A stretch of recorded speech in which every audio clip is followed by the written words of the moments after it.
اعوذ باللہ من الشیطان الرجیم بسم اللہ الرحمن الرحیم وَأَطِيعُوا اللَّهَ وَرَسُولَهُ وَلَا تَنَازَعُوا فَتَفْشَلُوا وَتَذْهَبَ رِيحُكُمْ وَاصْبِرُوا إِنَّ اللَّهَ مَعَ الصَّابِرِينَ۔ یقیناً آج دیکھیں جماعت ہو، جمعیت ہو،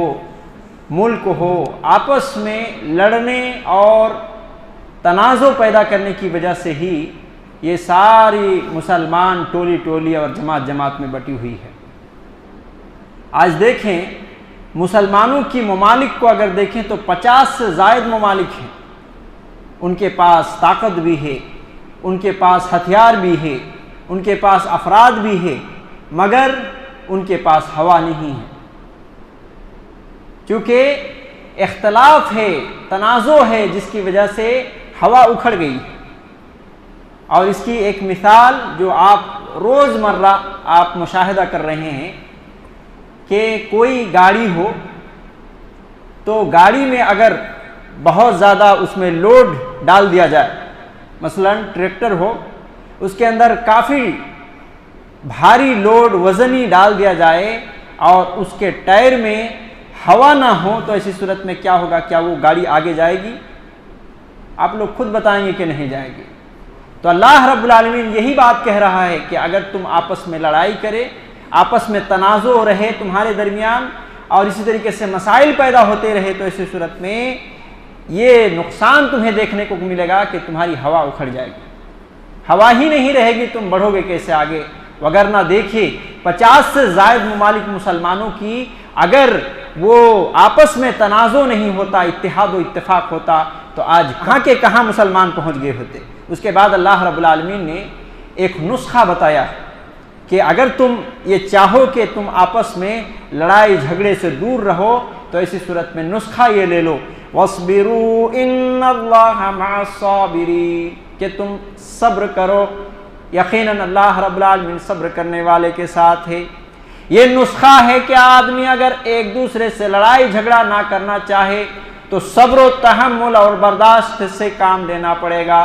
صبر ایک بہت بڑا ہتھیار ہے مومن کا، اگر وہ صبر سے کام لے تو ایسی صورت میں بڑے سے بڑے مسائل صبر کے ذریعے سے وہ ہلکے پڑ جاتے ہیں اور ختم ہو جاتے ہیں، وگرنہ چھوٹی چھوٹی بات بڑی بن کر کے ایک طریقے سے بہت بڑا مسائل پیدا ہو جاتا ہے۔ اس کے بعد اللہ رب العالمین نے غزوہ بدر کے تعلق سے بیان کیا ہے اور اس میں شیطان کے حربے کو اور اس کے راز کو فاش کیا ہے۔ غزوہ بدر کا موقع سن 2 ہجری میں آیا، چونکہ حلال تھا مسلمانوں کے لیے ان کے مال کو چھیننا، ان کے گھر کو انہوں نے لے لیا تھا اور اس طریقے سے مال و اسباب انہوں نے چھین لیے تھے، اس کے بدلے میں مسلمانوں پر بھی یہ حق بنتا تھا، اگر وہ چاہتے تو چھینتے تھے، اسی لیے ابو سفیان کے مال کو چھیننے کے لیے گئے۔ ادھر ابو سفیان بڑا چالاک تھا، اس نے پتہ کر لیا کہ مسلمان ہمارے طاق میں لگے ہوئے ہیں، اسی لیے اس نے جو عام راستہ تھا شام سے آنے کی اس کو چھوڑ کر کے ساحل سمندر سے ہوتے ہوئے اس نے اپنے قافلے کو نکالا، لیکن جیسے ہی اس کو معلوم ہوا کہ مسلمان ہمارے طاق میں ہیں تو ایسی صورت میں اس نے خط بھیج دیا مکے کے اندر اور کہا کہ مکے والوں، ہمارے مال و اسباب کو یہ مسلمان چھیننے کے لیے آئے ہوئے ہیں، لہذا تم ہماری مدد کرو۔ وہ پہلے ہی سے مسلمان کے دشمن تھے، یہ بات سننی تھی، وہ آگ ببولا ہو اٹھے، سارے لوگ اپنے اپنے ہتھیار لے کر بھاگے بھاگے بہت تیزی کے ساتھ آئے اور اس طریقے سے ابو سفیان کے لشکر وہاں سے نکل گئی۔ ابو سفیان کے لشکر میں سے اس کے جو جماعت تھی اس میں سے ان کو خبر پہنچا دیا گیا، جو مکے سے آئے ہوئے تھے، خبر پہنچا دیا گیا کہ ہم مامون و محفوظ ہو کر کے وہاں سے نکل گئے ہیں۔ شیطان نے ورگلایا، ان کے دل میں یہ ڈالا، ارے یہ مٹھی بھر کی جماعت مسلمانوں کی کل تک تمہارے ظلم و ستم سہ رہی تھی، آج ان لوگوں کے اندر اتنی ضرورت ہو گئی ہے کہ تمہارے مال و اسباب کو چھینے، جا کر کے ان کو مسل کے رکھ دو۔ تو چنانچہ کچھ لوگ وہاں سے پھر واپس ہونا چاہتے تھے، مگر یہ کہ اکثریت اس بات کی تھی کہ جا کر کے مسلمانوں کو مسل کر کے رکھ دیں اور پھر ابو جہل اور اس طرح کے بڑے بڑے سردار جو اس وقت کے مکے کے اندر ہوا کرتے تھے اور دن رات مسلمانوں کو اور نبی کریم صلی اللہ علیہ وسلم کو ستایا کرتے تھے، ایسے لوگ آئے، اور آنے کے بعد شیطان بھی انسان کی شکل میں آیا ہوا تھا، اور شیطان کے بارے میں اللہ رب العالمین نے کہا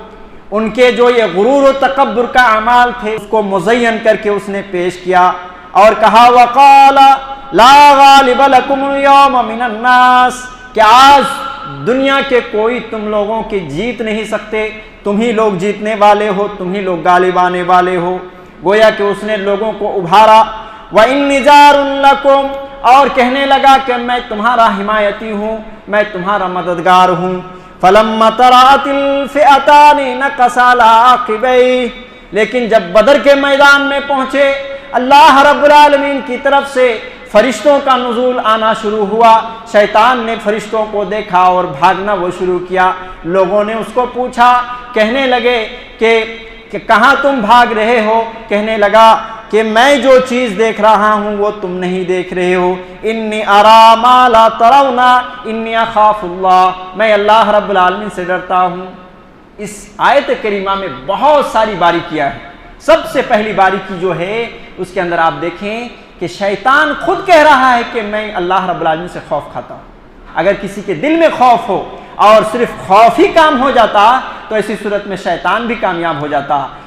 یہ خوف کا ہونا یہ کامیابی کے ضامن نہیں ہے، بلکہ اللہ کے اوامر کو اور اللہ رب العالمین کے نواہی کو، جس کام کو اللہ نے حکم دیا ہے اس کو کرنے میں نجات ہے، اور جس کام سے روکا ہے اس سے رکنے میں نجات ہے، اور صرف خوف رہنے سے کوئی کام نہیں بنے گا۔ دوسری بات یہ ہے کہ شیطان انسان کو شر سبز و شادابی دکھاتا ہے، لالچ دلاتا ہے، اور پھر جب انسان لالچ کے چکر میں اس کے راستے میں چل پڑتا ہے اور جا کے کہیں بھی پھنس جاتا ہے تو ایسی صورت میں وہ نکل لیتا ہے، آدمی کو پھانسی کے پھندے تک پہنچا دیتا ہے، اور پھر وہ اپنا راستہ نکل لیتا ہے کہ تم اپنا جو کرنا ہے کر لو، میں اب نکلا۔ اس طریقے سے یہ معلوم ہوا کہ سب سے پہلے شیطان دوستی کا ہاتھ بڑھاتا ہے، اور دوستی بڑھانے کے بعد جب انسانوں کو تکلیف تک پہنچا دیتا ہے، مشقت میں ڈال دیتا ہے، تو ایسی صورت میں وہ بھاگ جاتا ہے۔ لہذا معلوم ہوا کہ یہ ہمارا ایسا مکار جو ہے دشمن ہے کہ جب بھی وہ ہمارے سے دوستی کرنا چاہے یا یہ کہ وہ اپنے راستے پر چلنا چاہے کبھی وفا نہیں کرتا۔ دوست تو وہ ہوتا ہے جو آپ کے مشکل کام میں بھی وہ کھڑا اترے اور ڈٹ کر کے مقابلہ کرنے لگے، وہ اصل دوستی ہوتا ہے جب آپ کے مشکل حالات میں وہ کام آئے، مگر شیطان ایسا نہیں ہے۔ اس کے بعد اللہ رب العالمین نے اس بات کو بیان کیا کہ قوم اگر خود سدھرنا نہ چاہے تو ایسی صورت میں اللہ رب العالمین اس کے درمیان تبدیلی نہیں کرتا۔ انسان کی تبدیلی کے لیے خود کو بدلنے کی کوشش ہونی چاہیے، قوم کو اپنے آپ کو بدلنے کے لیے خود کو کوشش ہونی چاہیے، وگرنہ اللہ رب العالمین اگر ان کے اندر خود کوشش نہ ہو تو بدلتا نہیں۔ ذَلِكَ بِأَنَّ اللَّهَ لَمْ يَكُنْ مُغَيِّرًا نِعْمَةً أَنْعَمَهَا عَلَىٰ قَوْمٍ حَتَّىٰ يُغَيِّرُوا مَا بِأَنفُسِهِمْ وَأَنَّ اللَّهَ سَمِيعٌ عَلِيمٌ۔ اس کے بعد اللہ رب العالمین نے سورہ توبہ بیان کیا ہے، اور سورہ توبہ کا نام سورہ توبہ کیوں رکھا گیا ہے؟ سورہ توبہ کا نام سورہ توبہ اس لیے رکھا گیا ہے کہ پورے قرآن مجید میں سورہ توبہ کے علاوہ کسی بھی صورت میں اتنی بار توبہ کا لفظ نہیں آیا ہوا ہے جتنا سورہ توبہ کے اندر توبہ کا لفظ ذکر کیا گیا ہے۔ 17 مرتبہ توبہ کا لفظ ذکر ہوا ہے، اور اس لیے بھی سورہ توبہ کا نام توبہ پڑا ہے۔ پورے قرآن مجید میں ہر صورت سے پہلے بسم اللہ ہے، مگر یہ واحد صورت ایسی ہے کہ اس میں بسم اللہ نہیں ہے، اور اس کی وجہ بھی بیان کی جائے گی انشاءاللہ۔ اللہ رب العالمین نے فرمایا ان اللہ بریء من المشرکین ورسولہ، کہ اللہ رب العالمین اور اللہ کے رسول مشرکین سے بری ہے۔ یہ اس وقت کی بات بیان کی جا رہی ہے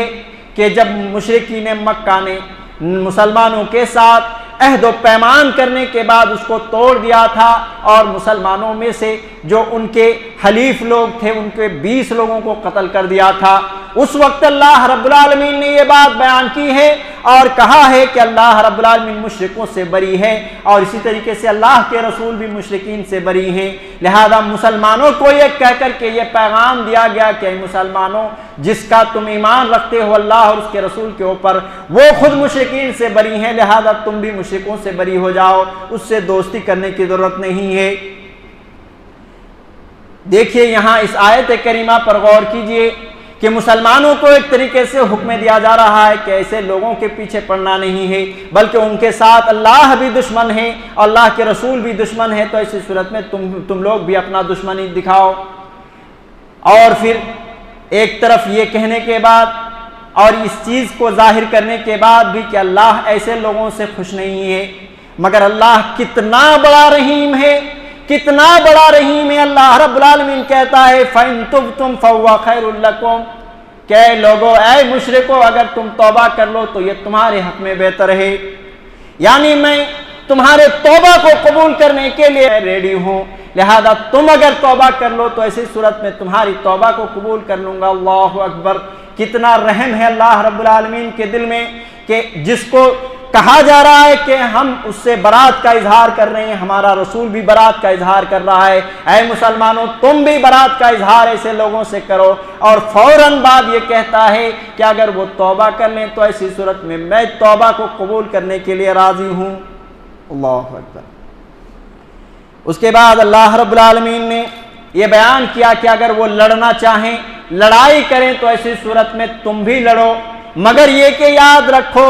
وَإِنْ أَحَدٌ مِّنَ الْمُشْرِكِينَ اسْتَجَارَكَ فَآجِرُهُ، کہ مشرکین میں سے تمہیں پناہ مانگے، تمہارے گھر میں جگہ رہنے کے لیے مانگے، تو ایسی صورت میں پناہ دے دیا کرو۔ حَتَّى يَسْمَعَ كَلَامَ اللَّهِ، یہاں تک کہ وہ اللہ رب العالمین کے کلام کو سن لے۔ ثُمَّ أَبْلِغْهُ مَأْمَنَهُ، اور پھر جب تمہارے ہاتھ سے نکل جائے ان کی حفاظت، تمہاری طاقت اور تمہارے بس میں نہ ہو کہ ان کی تم حفاظت کر سکو، تو ایسی صورت میں تم ان کو امن کی جگہ پر صحیح سلامت محفوظ کے ساتھ پہنچا دو۔ یہ ہے اسلام میرے بھائیوں۔ ایک طرف لڑائی چل رہی ہے، لیکن ایسے مشرکوں کے بارے میں جو نہیں لڑ رہے ہیں مسلمانوں کے ساتھ، اور وہ ایک طریقے سے مسلمانوں کے ساتھ اچھا سلوک ہے ان کا، ایسے لوگوں کی کتنی فکر اسلام میں یہ ہے کہ ان لوگوں کو صرف یہی نہیں کہ وہ حفاظت مانگے تو حفاظت دو، بلکہ ان کو امن کی جگہ پر پہنچا دو۔ نہ جانے کس کس طرح کی باتیں پھیلائی جاتی ہے کہ یہ ٹیررزم کی دعوت دیتا ہے اور اس طرح کی تعلیمات دیتا ہے۔ اسلام جیسا دنیا میں کوئی مذہب نہیں جو امن کا پیغام دے۔ انشاءاللہ العزیز مزید باتیں جانیں گے۔ اللہ رب العالمین سے دعا ہے کہ اللہ رب العالمین ہمیں صحیح سمجھ کے ساتھ نیک اعمال کی توفیق دے۔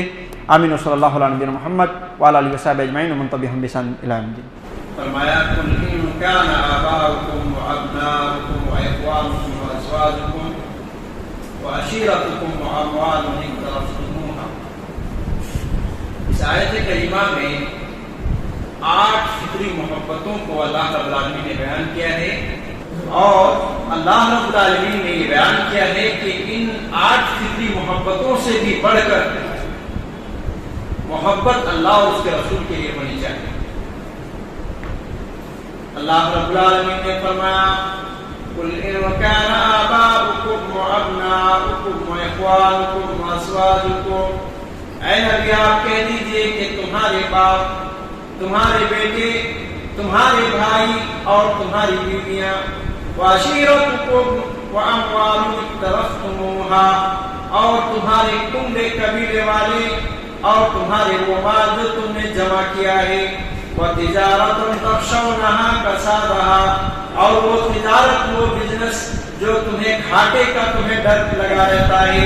ومساکن ترضونها، اور وہ تمہارا گھر جس سے تمہیں محبوب ہے، جو تم پسند کرتے ہو، احب الیکم من اللہ ورسولہ وجہاد فی سبیلہ، اگر اللہ اور اس کے رسول کی محبت سے زیادہ عزیز ہو۔ یہ 8 فطری محبتوں کو بیان کیا اور کہا کہ اللہ اور اس کے رسول کی محبت سے زیادہ عزیز ہو یہ 8 فطری محبتیں، تو کہا فتربصوا حتی یاتی اللہ بامرہ، تو اللہ رب العالمین کے عذاب کے آنے کا انتظار کرو۔ کتنی بڑی بات کی گئی، اللہ رب العالمین کے فیصلے اور اللہ رب العالمین کی عذاب کے آنے کا انتظار کرو۔ معلوم یہ ہوا کہ ایک مومن جو ہو، ایک مسلمان جو ہو، وہ اللہ اور اس کے رسول اور اسی طریقے سے جہاد فی سبیل اللہ، اللہ رب العالمین کے راستے میں جہاد کرنا، یہ سب سے زیادہ ان کے دلوں میں اہم ترین ہونا چاہیے اور سب سے زیادہ ان چیزوں کی محبت ہونی چاہیے۔ بعد میں دوسرے نمبر میں یہ 8 فطری چیزوں کی محبت ہونی چاہیے۔ یہی وجہ ہے کہ صحیح بخاری کی روایت ہے، ایک مرتبہ اللہ کے نبی علیہ الصلوۃ والسلام اپنے صحابہ کرام رضوان اللہ علیہم اجمعین کے ہمراہ کہیں جا رہے تھے۔ اس مجلس میں حضرت عمر فاروق رضی اللہ عنہ بھی تھے۔ اللہ کے نبی علیہ الصلوۃ والسلام کا ہاتھ حضرت عمر فاروق رضی اللہ عنہ کے کندھے پر تھا۔ آپ صلی اللہ علیہ وسلم سے حضرت عمر فاروق رضی اللہ عنہ کہتے ہیں، اے اللہ کے رسول، میرے اپنی جان کے علاوہ دنیا کی ساری چیزوں سے آپ میرے نزدیک محبوب ہیں، ساری لوگوں سے زیادہ آپ کو میں پسند کرتا ہوں، آپ سے محبت رکھتا ہوں۔ اللہ کے نبی علیہ الصلوۃ والسلام نے کہا کہ اب تم نہیں ہوئے ہو، اب بھی تمہارا ایمان مکمل نہیں ہوا ہے۔ پھر کچھ ہی لمحہ سوچنے کے بعد حضرت عمر فاروق رضی اللہ عنہ نے کہا، اے اللہ کے رسول، اب میں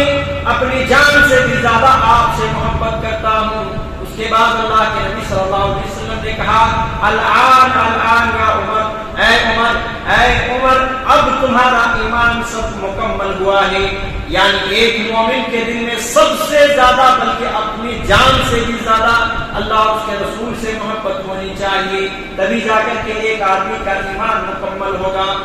آج ہم دیکھیں کہ ہمارا ایمان کیا اللہ اور اس کے رسول سے زیادہ ہے یا اپنے گھر والوں سے زیادہ ہے، اپنے بال بچوں سے زیادہ ہے، یا یہ کہ اپنی بیوی سے زیادہ ہے؟ یقیناً ہمارا جواب یہ دوسرے نمبر ہی میں آئے گا۔ لہذا ضرورت اس بات کی ہے کہ ہم اللہ اور اس کے رسول سے محبت کرنے والا بن جائیں، تبھی جا کر کے ہمارا ایمان مکمل ہو سکتا ہے۔ یعنی اللہ اور اس کے رسول کے سامنے کسی کی محبت جو ہے اونچی نہیں ہونی چاہیے۔ اس کے بعد اللہ تبارک و تعالیٰ نے 2 دوست کی محبت کے تعلق سے بیان کیا ہے، کہا کہ اذ هما في الغار اذ يقول لصاحبه لا تحزن ان الله معنا فأنزل الله سكينته عليه وأيده بجنود لم تروها۔ اللہ کے نبی علیہ الصلوۃ والسلام کے تعلق سے پلاننگ بنائی گئی کہ ان کو قتل کر دیا جائے۔ اللہ کے نبی علیہ الصلوۃ والسلام اپنے دوست، جگری دوست حضرت ابوبکر صدیق رضی اللہ عنہ کو لے کر کے رات کی رات نکل جاتے ہیں غار ثور کی طرف، اور غار ثور کے یہاں پہنچنے کے بعد تاریخ نگاروں نے اس بات کو لکھا ہے کہ وہاں جو پہاڑی پر چڑھائی تھی وہاں پہ نوکیلے پتھر تھے۔ حضرت ابوبکر صدیق رضی اللہ عنہ کی جان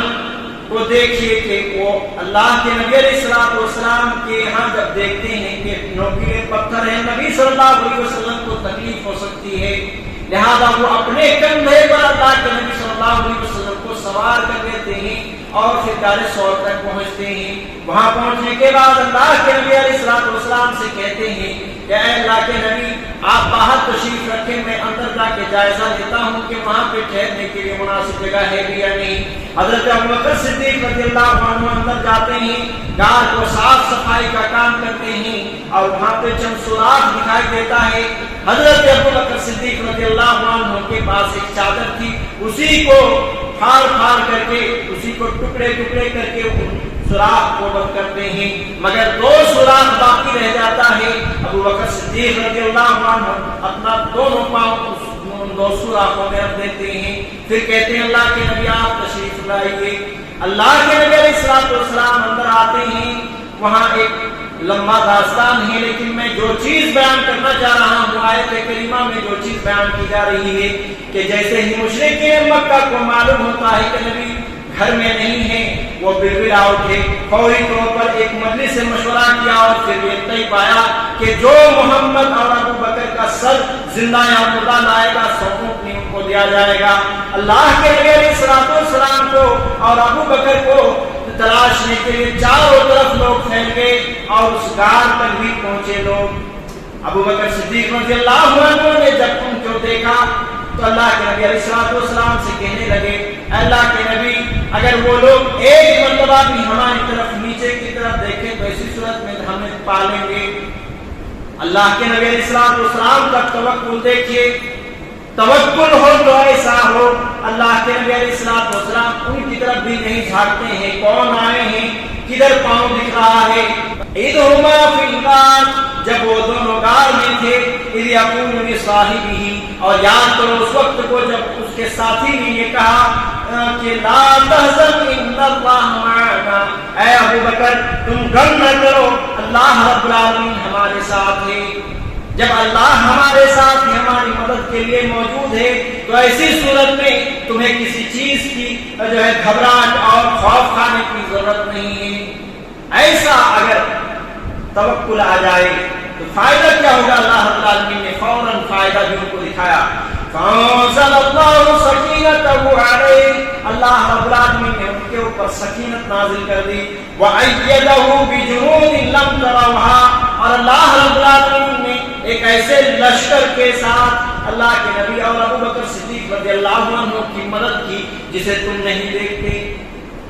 یعنی غیبی مدد ان کے اوپر آئی اور اللہ کے نبی علیہ السلام کے اوپر غیبی مدد آ کر کے وہ مشرکین جو وہاں پہ آئے ہوئے تھے وہ نکل گئے۔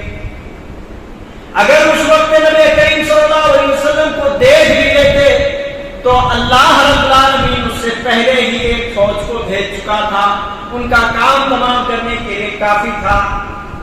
یہ غیبی مدد اللہ رب العالمین قرآن مجید میں بیان کرتا ہے۔ آج دعا کی بھی ضرورت ہے کہ جو حالات چل رہے ہیں مسلمانوں کے اوپر، قتل و غارت گیری کا بازار گرم ہے، ایسی صورت میں اللہ رب العالمین سے دعا کی ضرورت ہے کہ اللہ رب العالمین غیبی مدد اللہ رب العالمین کے اوپر کرے۔ اس کے بعد اللہ رب العالمین نے پھر توکل کے تعلق سے ایک مزید بات کہی، قُل لَّن يُصِيبَنَا إِلَّا مَا كَتَبَ اللَّهُ لَنَا هُوَ مَوْلَانَا وَعَلَى اللَّهِ فَلْيَتَوَكَّلِ الْمُؤْمِنُونَ۔ اے نبی آپ کہہ دیجئے کہ جو کچھ مصیبتیں آتی ہیں، جو کچھ مصیبتیں پہنچتی ہیں، مگر اس کو اللہ رب العالمین نے لکھ رکھا ہے پہلے ہی سے،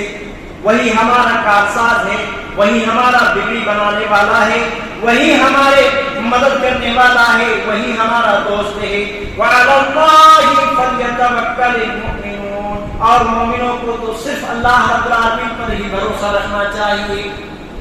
معلوم ہوا کہ اللہ رب العالمین پر جس طریقے سے توکل ہو ایک مومن کو، کسی اور پر نہیں ہونا چاہیے، کسی اور کے یہاں اس طرح کا توکل نہیں ہونا چاہیے۔ اس کے بعد اللہ رب العالمین نے منافقوں کی دو صفتیں بیان کی، کہا کہ وَلَا يَأْتُونَ الصَّلَاةَ إِلَّا وَهُمْ كُسَالَىٰ کہ جب وہ منافق جو تھے وہ ظاہری طور پر تو مسلمان ہو ہی گئے تھے، لیکن باطنی طور پر وہ کافر تھے، تو جب ظاہری طور پر وہ مسلمان تھے تو ان کو نماز تو پڑھنا پڑے گا نا، لیکن نماز پڑھنے کی کیفیت کو اللہ رب العالمین نے بیان کیا کہ منافقوں کی نماز کی کیفیت یہ ہوتی ہے کہ جب وہ آتے ہیں تو کاہلی اور سستی ان کے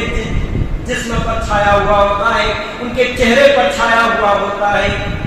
معلوم ہوا کہ ایک مومن جب نماز کے لیے آئے تو اسی صورت میں چستی کے ساتھ اور اسی طریقے سے بڑے ہی پھرتیلے اور ایکٹیو ہو کر کے وہ آئیں، ایسا نہ ہو کہ جسم بھی سست پڑا ہوا ہے، چہرے میں بھی سستی ظاہر ہے۔ اور اسی طریقے سے دوسری چیز بیان کی گئی وَلَا يُنْفِقُونَ إِلَّا وَهُمْ كَارِهُونَ منافق وہ ہیں جب وہ خرچ کرتے ہیں اللہ کے راستے پر، صدقہ خیرات کرتے ہیں تو اسی صورت میں وہ ناگواری کے ساتھ، ناپسندیدگی کے ساتھ خرچ کرتے ہیں۔ معلوم ہوا کہ ایک مومن جب خرچ کرے تو اسی صورت میں خوش دلی کے ساتھ کرنا چاہیے۔ اس کے بعد 10ویں پارے کے حوالے سے ایک آخری بات یہ ہے کہ انسان کے پاس اگر توحید کی دولت نہ ہو، انسان کے پاس اگر توحید کی دولت نہ ہو، نیک اعمال نہ ہو، تو ایسی صورت میں اللہ کے نبی صلی اللہ علیہ وسلم کے استغفار ہی